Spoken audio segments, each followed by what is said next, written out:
안녕하세요. 운송원 멘터 박병철입니다. 안녕하십니까. 제알맨 팀장 이형건입니다. 네, 오늘도 한 달에 한 번씩 오는 넘버 3 촬영을 또 가보도록 하겠습니다. 이번 주는 저희가 미친 듯이 좀 바쁜 것 같아요. 하루에 영상 하나씩 찍고 뭐 이제 아마 이 영상 전에는 그 오아시스 관련된 또 일자리 영상 나갔을 거고 공고도 나갔을 거고 또 어제 또 중고차 이 딜러 대표님과 또 영상을 찍었었죠. 네. 숨막힌 하루가 이어지고 있습니다. 그 와중에 상담도 해야 되고 현장도 가야 되고 뭐 쉽지 않네요. 쉬고 싶네요. 네. 쉬고 싶다고요? 그럴 수 없습니다. 아, 오케이. 네. 어쨌든 오늘 내용이 굉장히 많기 때문에 좀 빨리 출발을 해보도록 할게요. 네. 해서 뭐 다음 주 같은 경우에도 저희가 지금 예정 중이지만 어쨌든 뭐 메일유업이라던가 아니면 쿠팡이라던가 삼성전자라던가 이런 일자리들이 기다리고 있기도 하고요. 그리고 차량 관련된 과연 뭐가 많아요. 그래서 영상을 지속적으로 계속 올릴 거니까 빠짐없이 봐주시면 너무 좋을 것 같습니다. 네. 자, 첫 번째로는 넘버 시세죠. 네. 어떻게 되고 있습니까? 지난주에 계약했을 때 일단은 넘버 시세가 520만 원에 계약을 했습니다. 520. 이거는 임대 기준이에요. 네네. 그래서 지금 1톤 차라서 이게 좀 금액이 상이할 줄 알았는데 근데 이제 뭐 1톤이나 5톤이나 그다음에 뭐 16톤이나 18톤이나 금액이 지금 그 선을 계속 유지를 하고 있고요. 네네. 여기서 지금 뭐 더 올라간다 더 내려간다 이 부분에 있어 갖고 의견이 되게 분분했어요. 네. 근데 그렇게 올라가지도 않았고 뭐 내려가지도 않고 지금 현재 그 시세를 유지하고 있다. 네. 용달 같은 경우에는 지금 그 매매가가 한 2,900 정도 이루어지고 있고요. 그다음에 그 밖에 이제 개인 번호판 같은 경우에는 3,100에서 3,200. 요거는 좀 대중이 없습니다. 그래서 누구는 뭐 3,100에 계약을 하신 분들도 있고 근데 번호판을 좀 못 구하셔갖고 조금 더 늦게 뭐 3,150, 3,170, 3,200 이렇게 계약하신 분들도 있습니다. 그리고 이 번호판에 대해서 그 문의를 주시는 분들 중에서 이 보험 요율을 따지는 분들이 계세요. 제가 항상 이제 그 금액적인 부분에서 말씀드릴 때는 항상 100% 기준점에서 말씀드린다는 점 참고해 주시면 될 것 같고 이 밖에 이제 그 다른 뭐 25톤 양도 양수나 이런 부분들은 추가적으로 이제 금액이 좀 더 다르기 때문에 그 부분에 있어서는 저한테 전화를 주시면은 조금 더 자세하게 말씀을 드릴 수 있도록 하겠습니다. 네. 시작을 좀 해볼게요. 뉴스 관련된 소식입니다. 첫 번째는 이제 전북 경찰청 고속도로 화물차 법규 위반 단속 들어간다. 들어간다가 아니라 사실 들어갔다예요. 왜냐면은 지금 촬영 기준일이 15일이잖아요. 14일 날 어제 실시를 했습니다.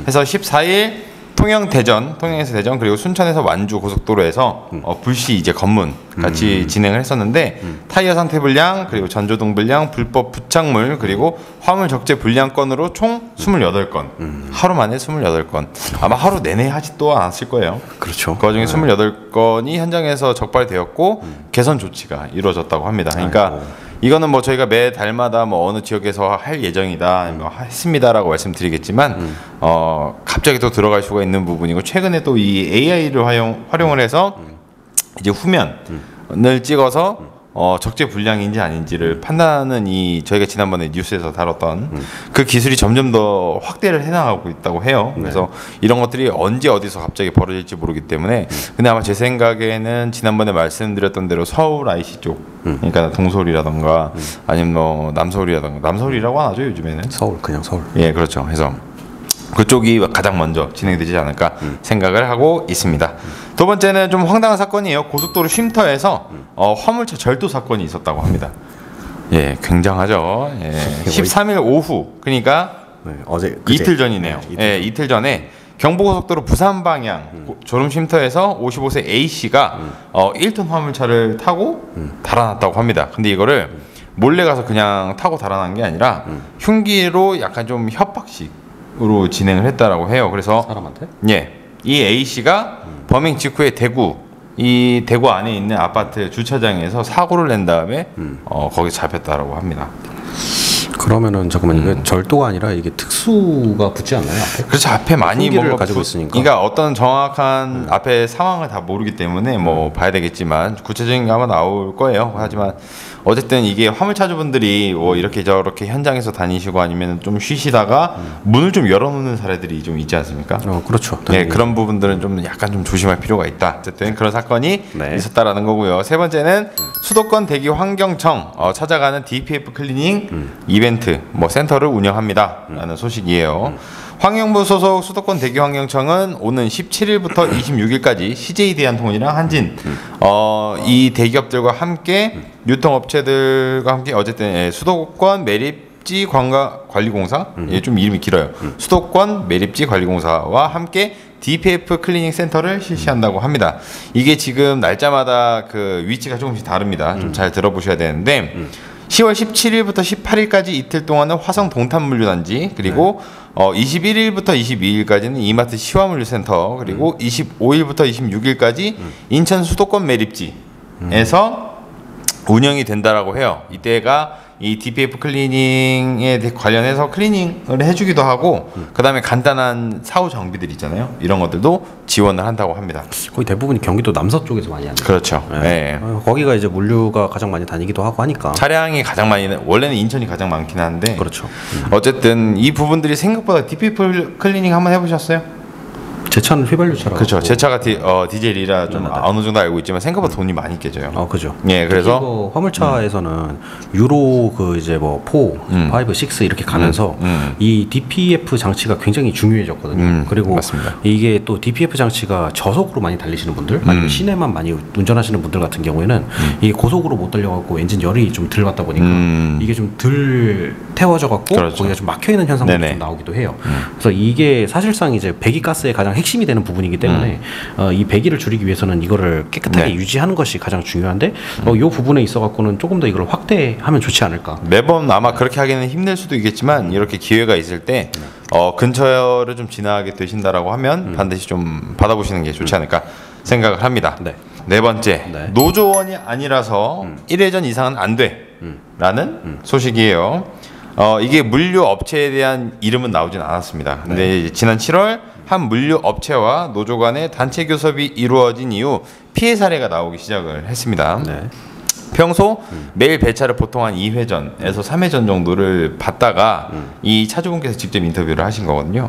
2회전에서 3회전을 받던 차주가 이 물류업체와 노조 간의 단체 교섭을 통해서 배차 권한 자체가 노조로 위임이 된 이후에는 비조합원 차주분들에게는 그만큼 배차를 안 해주는 거야.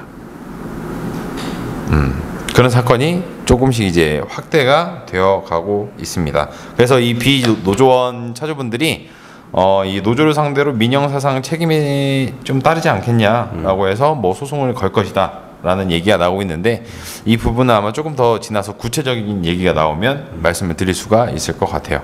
어쨌든 노조와의 그 단체 교섭이 좋은 부분도 반드시 있었을 거지만 이렇게 좀 안 좋은 부분, 아니면 악용 사례도 나올 수도 있다라는 것들을, 왜 저희가 그래서 지난번에 그랬잖아요. 반드시 좋은 부분만 있는 건 아닐 것이다 라고 말씀드렸던 이유가 이 부분이다라고 생각이 되고요.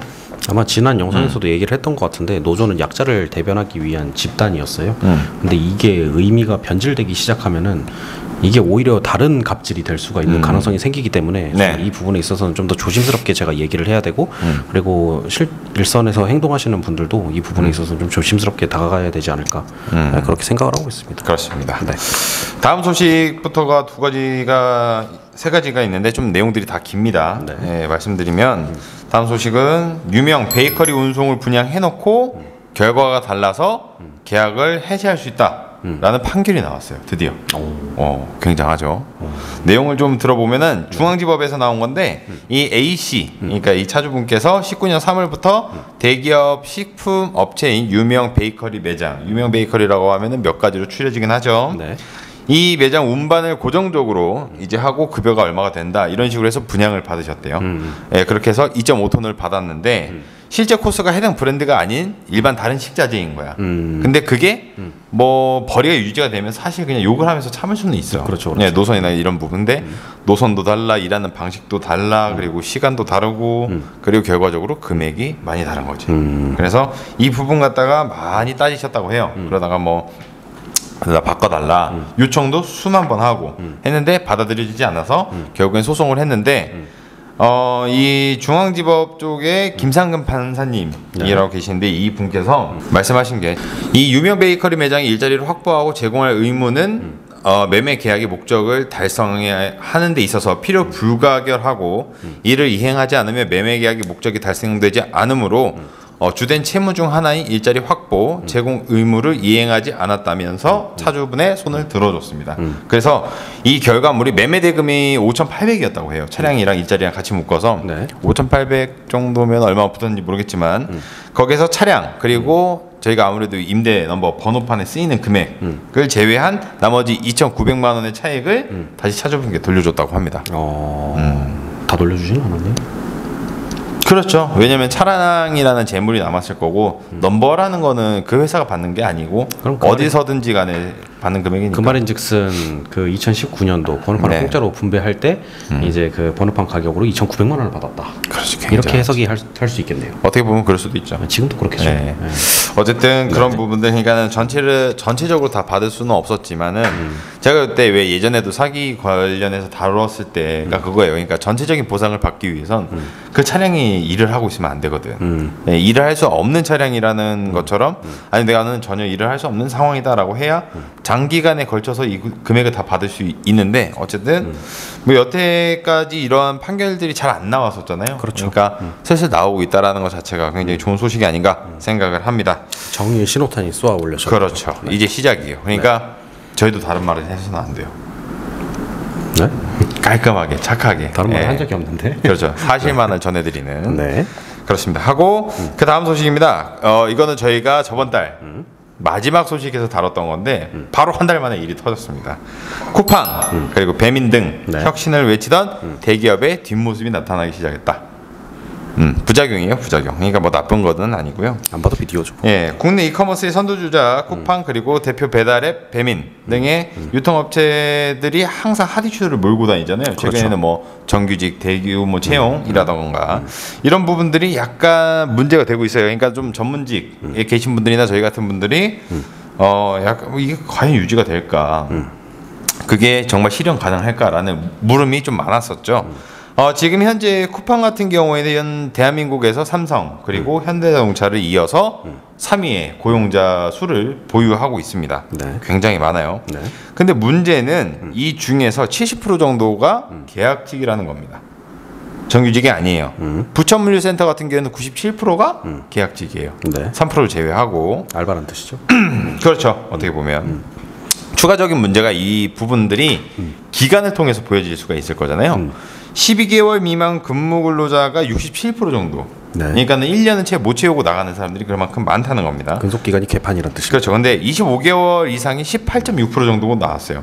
그러니까 또 2년 이상 하신 분들이 5명 중에 한 분이라는 건 그렇게 또 나쁘지만은 않다는 얘기이긴 하거든요. 그러니까 이건 뭐 좀 구체적으로 봐야 되겠지만, 그렇죠. 뭐 관리직에 계신 분이나 좀 상위 계층에 이제 그 부서라던가 이런 쪽에 계신 분들은 당연히 나갈 일이 없겠죠. 없겠지만은 이제 방금 대규모 채용을 진행했던 그 부분들 중에서 18%인지는 아직은 모르겠습니다. 어쨌든 이 부분이 진행이 되고 이렇게 진행이 되고 있음에도 불구하고 올해 상반기에만 5천여 명 가까이 채용하는 시도가 또 반복이 되고 있습니다. 그러니까 이 장기 근속이 왜 불가능한가에 대한 그 이유들을 여러 가지 좀 내비쳤는데 그 중에 이제 차주분들, 진입 차주분들이나 아니면 기사분들이 가장 많이 됐던 이유는 타사 대비 소화해야 될 물량이 너무 많다라는 부분이고요. 소화하지 못하거나 아니면 약간 좀 시간을 지체하고 있으면은 약간 저 위에서 막 라이트 갖다가 막 비추고 야 나 빨리 나가 이런 식으로 진짜로? 하는 행위들이 계속 있었다고 해요. 그래서 직원들이 굉장히 고통을 받고 보통은 굉장히 어린 친구들이나 아니면 나이가 있으신 분들도 일을 하기 시작을 하면 1년은 채우고 나갑니다. 그렇죠. 왜냐면은 받기 위해서 퇴직금을 받기 위해서 그렇게 되는데 1년은 못 채웠다라는 사실은 분명히 무언가가 있다라고 생각이 되고요. 그렇다고 나쁜 점만은 있는 건 아니에요. 어쨌든 간에 이 차주분들이 직고용이 지금 되고 있는 시스템이지 않습니까? 뭐 중간에 누구 아무것도 없이 바로 직고용이 되는 건데 이 부분이 지금 현재까지도 주 52시간 그리고 130일가량 그러니까 연간 130일가량의 휴무일을 제공을 하고는 있다고 해요. 그러니까 단순히 초반에 이제 시작을 함으로써 좀 맞춰지는 불협화음인 건지 아니면 이게 지속이 돼서 더 큰 문제를 낳을지는 아직은 아무도 모른다. 조금 더 지켜봐야 할 것 같습니다. 예, 맞습니다. 그래서 그렇게 보시면 되고요. 네. 그다음 마지막 소식으로는 화물연대 파업 SPC 피해액이 지금 80억 원 정도에 달하고 있다라는 부분이에요. 이 소식 혹시 아세요? 아니요, 저는 최근에 처음 들었는데. 예, 빵 파업이라고 있었어요. 빵 파업. 네. 민주노총 화물연대 광주본부 이지부가 지난달 3일 파리바게트 물품 운송을 거부하면서 빵 파업이 한 달간 또 지속이 되고 있습니다. 이게 내용이 좀 많이 구체적이어서 좀 보고 해야 되는데 네. SPC 측은 운송 계약이 본인의 주체가 아니다. 이거는 나의 주체가 아니다. 그래서 나에게 해결 방안을 제시하라고 하는 것은 조금 선이 넘는 부분이다라고 이야기를 했다고 해요. 근데 단순히 보면 이게 뭔 개소리야라고 할 수 있는데 구체적인 내용을 보면 좀 그럴싸합니다. 그러니까 이 피해액이 어떻게 산정이 됐냐면 네. 파업으로 인해서 일시적으로 대체해야 할 그러니까는 콜 차량들이죠. 네. 지입차 대차 비용 그리고 대체 기사 투입 비용 그리고 주문 대비 미출하된 제품에 대한 손해 네. 그리고 약 3,400여 개의 가맹점에서 빵을 제때 못 받아서 벌어지는 손해액 그걸 다 포함하면 약 80억 원 정도 조산이 된다고 해요. 이 SPC 그룹 같은 경우에는 본사의 손해액과 그리고 가맹점주들의 손해액들을 모두 화물연대 쪽에다가 손해배상 청구할 것이다 라고 이야기를 합니다. 네. 근데 굉장히 제가 좀 이게 왜 이렇게 됐을까라는 부분이 좀 궁금했던 게 원인을 좀 파악해 보니까 차량 두 대 배차건에 대해서 얘기하기 시작하다가 80억까지 왔어요. 그 무슨 뜻이죠? 그러니까 차량 두 대가 나는 이 지역 싫어, 난 이 집 하고 싶어 라는 이 얘기를 하다가 차주분 두 분과 얘기를 하다 여기까지 사태가 벌어진 거야. 어쨌든 그렇습니다. 그러니까 이게 뭐 진짜 시작하면은 뭐 댐이 무너지기 전에 그렇죠. 그 구멍만 보수를 잘했으면 그렇지. 그러면은 이 사태까지는 안 왔을 건데 이제 그 커져갖고 맞다. 이게 다 터진 거죠. 네, 지금 제가 이제 들으면서 궁금했던 게 SPC가 지금 본인이 주 계약자가 아니라고 한다는 것은 위스탁 계약서상에 본인 그 SPC의 이름이 안 들어갔다는 뜻인가요? 그거를 이제 말씀을 드릴 거예요. 네. 여기서 쟁점은 네. SPC 계약이 계약의 책임이 과연 어디까지인가가 과연 제일 큰 쟁점이에요. 그렇죠. 그러니까 어딘가에 누구의 잘못이냐. 지금 사실상 큰 그림으로 보면은 결국에는 누구 잘못이냐 떠넘기기 하는 거거든 이게. 뭐 근데 이게 사람들 그거 좋아하니까. 그렇죠. 근데 팩트가 뭔지만 보면 되는 건데 그렇죠. SPC 측이 사실 계약 당사자가 아닙니다. 그러니까 이게 왜 저희가 알고 있는 LG 같은 계열도 똑같이 지금 이런 계약을 쓰고 있는데 먼저 물류회사인 물류자회사인 GFS가 있어요. 네. 여기가 원청이에요. 네, GFS가 운송사관, 그러니까 왜 지역별로 있는 운송사관과의 운송 용역 계약을 맺고 그리고 운수사와 배송 차주가 저희가 알고 있는 지입 계약, 위수탁 계약을 맺게 되죠. 네. 그래서 이들 간 계약은 전국 11개 물류센터에 그리고 1,500여 대의 차량과 제과, 제빵, 휴면, 반죽, 아이스크림, 도넛 관련 원부자재 등 그러니까 굉장히 구체적으로 모든 부분에 대해서 너에게 맡길 거야. 배송은 너에게 맡길 거야 라는 겁니다. 그래서 하루에서 3회에 걸쳐서 7천여 개의 가맹점에게 공급하는 내용까지 다 적혀져 있습니다. 네. 그래서 이 SPC 관계자가 말하는 게 뭐냐면 각 물류센터에는 여러 개의 운수사, 배송 차주가 상존하고 차량 운영 효율화를 위해서 GFS 대표 운수사를 선정하고 우리는 했다.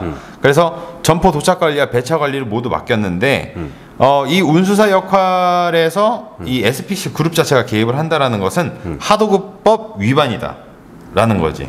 그렇죠. 그러니까 예를 들어서 제품의 문제라거나 아니면은 뭐 그러니까 이거 연결해가지고 지금 위생 관련된 것 때문에 아마 검찰이나 여기에서 좀 더 추가적인 조사가 있을 건데 뭐 그러니까 굉장히 지금 SPC 하나로만 해서 여러 가지 사건이 터지고 있어요. 그럼 지금 SPC는 왜 여기 얽혀 있는 거죠?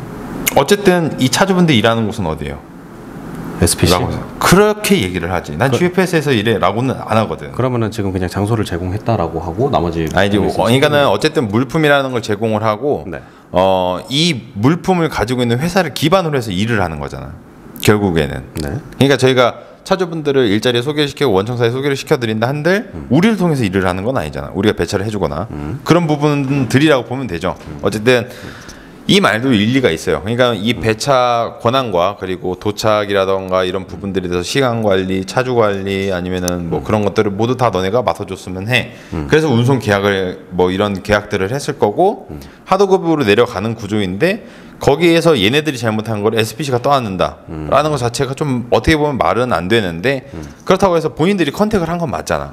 그러면은 SPC에서 나서서 왜냐면 자기네들 이미지가 반드시 들어갈 거니까 그렇죠. GFS 쪽을 좀 밀어붙여야 되는 거 아닌가라는 생각도 들기는 해요. 어쨌든 이 화물연대 쪽과 굉장히 좀 트러블이 많이 빚어지고 있다. 좀 더 지켜봐야겠네요. 네. 아마 결과론적인 게 분명히 몇 달 이내에 나올 거라고 저는 생각을 하고 있습니다. 그렇죠. 자, 그리고 브랜드 뉴스입니다. 내용들이 좀 많이 복잡했는데요. 브랜드 뉴스 첫 번째는 현대차를 먼저 해볼게요. 현대차에서 이번 달의 뉴스는 서비스적인 부분들이 좀 많았습니다. 첫 번째는 현대 커머셜. 현대 커머셜 같은 경우에 차주를 위한 안전운전 특약이 나왔다고 합니다. 그러니까는 운행 기록 장치 있죠. 타코 저희가 얘기하는 DTG를 설치한 화물 운전 차량 그리고 화물 운전자에게 금리 할인 혜택을 제공하는 안전운전 특약이 나왔습니다. 맨 처음에 안전운전 특약을 가입하자마자 0.1%의 금리 할인이 들어가고요. 가입 후 1년이 지나고 안전운임 점수가 있어요. 이 운임 점수가 65점 이상이면 매년마다 0.1%씩 금리가 까여 나갑니다. 네, 이 안전운임 점수 같은 경우에는 과속, 급가속, 급감속, 급진로 변경 등의 운전 그 패턴들을 좀 분석을 해서 실시할 거라고 이야기를 해요. 그러니까는 예를 들어서 6년 정도다 그러면 최대한 0.6%의 금리 인하 효과를 볼 수가 있는 거죠. 좀 엄청 큰데요, 그거는. 그러니까는 작은 금액이면 별로 티가 안 나는데 항상 차량들은 대부분이 이제 신차다라고 하면 무조건 1억 이상은 찍기 때문에 그렇게 따지고 봤을 때 굉장히 큰 부분의 금리 차이가 벌어지지 않을까 생각을 합니다. 맞습니다. 여기에서 두 번째 소식으로는 현대차 자체에서는 대형 트럭 라인, 그러니까는 액션트겠죠. 네. 액션트 라인을 최장 120개월 할부를 실행한다고 합니다. 120개월. 10년 동안. 좋습니다. 현대가 대형 트럭 구매 고객에게 현대 커머셜과 함께 120개월. 그러니까 현대 커머셜과 함께라고 하지만 결국엔 자회사거든. 그렇죠. 120개월 할부 구매를 지원하는 상용 구매 금융 프로그램. 실시한다고 합니다. 거기에다가 대형 트럭 기준 최대 0.9% 금리 인하와 그리고 버스의 경우에는 최저 금리 4.8%를 실시한다고 합니다. 최저가 4.8%. 네, 버스는 4.8%, 대형 트럭 기준에서는 0.9. 그러면 잘 봐, 0.9랑 이거 현대 커머셜이랑 연동을 해. 그래서 뭐 파비스나 아니 이제 액션트 뽑는다고 치면은 매년 6년 동안 내가 안전하게 운전을 한다라고 하면은 금리가 1.5%가 총 할인이 되는 거야. 그렇죠. 네. 근데 난 이해가 안 가는 게 지금 파비스 계약을 안 받고 있단 말이야. 네, 안 받아요. 예, 트럭 자체가 나오질 않는데 이런 서비스는 왜 하는 거지? 액션트는 나오니까. 그렇습니다. 커머셜은 뭐 파비스만 취급하는 게 아니니까. 그렇죠. 그러니까 좀 안타까운 소식입니다. 이거는. 승용차도 있고, 그다음에 액션트도 있고, 좋은 것 같으면서 컴프라빅서도 있고, 그렇죠. 등등. 맞습니다. 파비스 좀 빨리 좀 만들었으면 좋겠는데. 진짜. 그러니까요. 현대 화이팅입니다. 전 현대 살아갑니다. 제사도 현대차예요. 네, 맞습니다.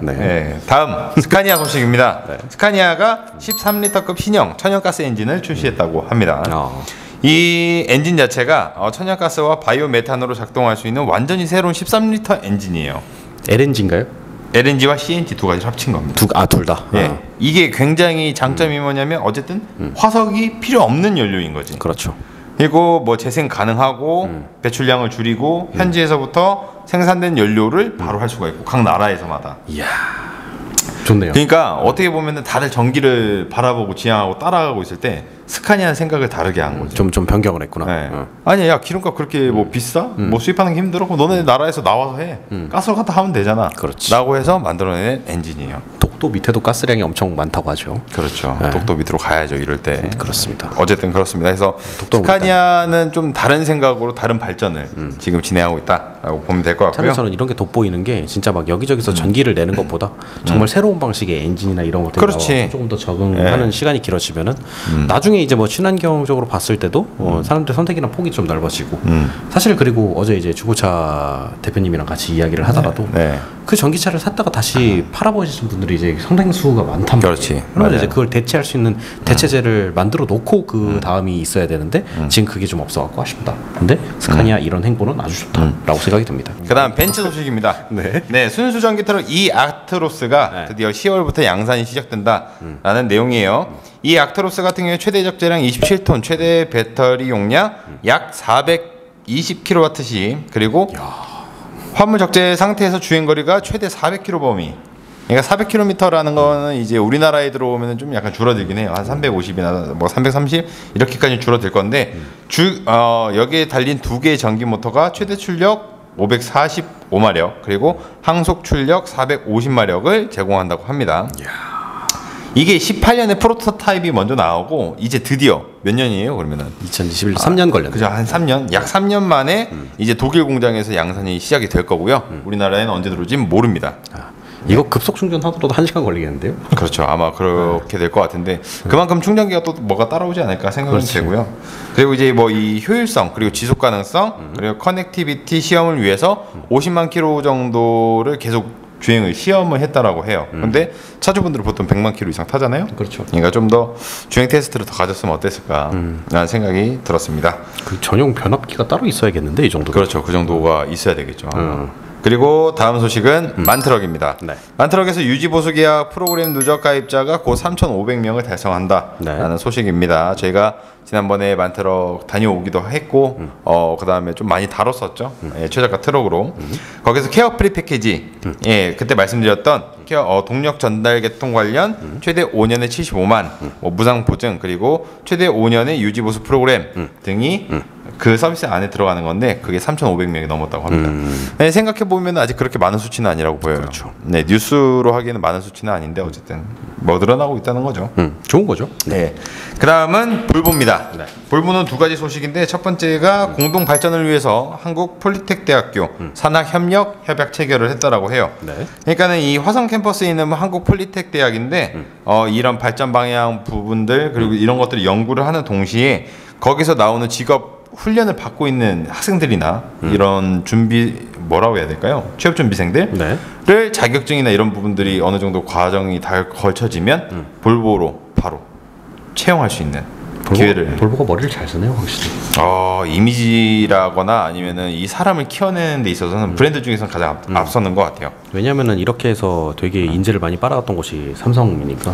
그렇죠. 네, 삼성이 그래서, 압도적으로 이제 그걸 먼저 시작을 했었고 그거 다음에 이제 현대도 똑같이 그걸 지원했었죠. 맞아요. 그러니까는 결국에는 사람이 많고 그만큼의 연구 결과가 나와야 더 발전이 또 심하게 되는 거니까. 그렇죠. 미래를 위한 투자를 잘했다고 맞습니다. 보면 될 것 같습니다. 네, 굉장히 좋은 것 같고 그다음 두 번째 볼보 소식은 오로라와 협력해 자율주행 트럭 시제품이 네. 개발되었다라는 소식입니다.